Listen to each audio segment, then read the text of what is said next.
घायल हूँ इसलिए घातक हूँ हा धुरंधरचा डायलॉग तुम्ही ऐकताय आणि तो चर्चेत पण आहे. पण तसंच चित्र तुम्हाला या निवडणुकांमध्ये दिसेल.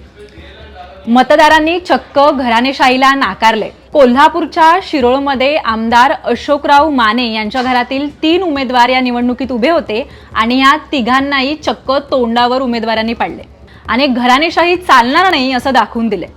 तर दुसरीकडे पण नांदेडमध्ये भाजपनेच एकाच कुटुंबातील 6 जणांना उमेदवारी दिली होती आणि त्यांनाही मतदारांनी कौल दिला नाही आणि 6च्या 6 जण या निवडणुकीत पडलेत. अशोकराव माने हे कोल्हापूरच्या हातकणंगले विधानसभा मतदारसंघाचे आमदार आहेत. गेल्या वर्षी झालेल्या निवडणुकीत त्यांनी जनसुराज्य शक्ती पक्षाकडून निवडणूक लढवली होती. पण यावेळी झालेल्या निवडणुकीत मतदारांनी त्यांना मोठा झटका दिलाय आणि घराणेशाही चालणार नाही असं ठणकावून सांगितलं. नुकत्याच झालेल्या निवडणुकीत त्यांचा मुलगा, सून आणि पुतण्या हे 3 जणही उभे होते आणि 3 जणही निवडून आलेले नाहीत. तर दुसरीकडे नांदेडमध्ये लोहा नगर परिषदेच्या निवडणुकीत भारतीय जनता पार्टीने चक्क एकाच कुटुंबातील 6 जणांना उमेदवारी दिली होती. नगराध्यक्ष पदासाठी तिथे भाजपने गजानन सूर्यवंशी यांना उमेदवारी जाहीर केली होती. तर सूर्यवंशी कुटुंबातील इतरही 5 जणांना तिकीट मिळाली होती. पण तिथल्याही मतदारांनी घराणेशाही नाकारली आणि हे 6 जण पराभूत झाले.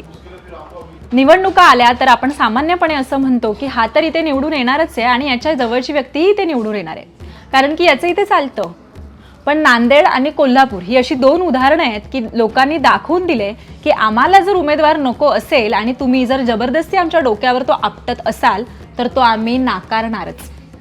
नांदेड आणि कोल्हापूरची ही अशी 2 उदाहरणं आहेत की जे नेते घराणेशाही चालू पाहत आहेत आणि त्यांना वाटतंय की घराणेशाही चालेल, त्यांच्यासाठी ही चांगली चपराक आहे. वर्षानुवर्ष निवडून देऊन पण तुम्ही आमची कामं केली नाहीत. वरून तुमच्याच घरातल्या माणसांच्या हातात पुन्हा आम्ही सत्ता द्यायची. कामं होत नसतील तर आम्ही घराणेशाहीला घातक ठरणारच असं मतदारांनी दाखवून दिलंय.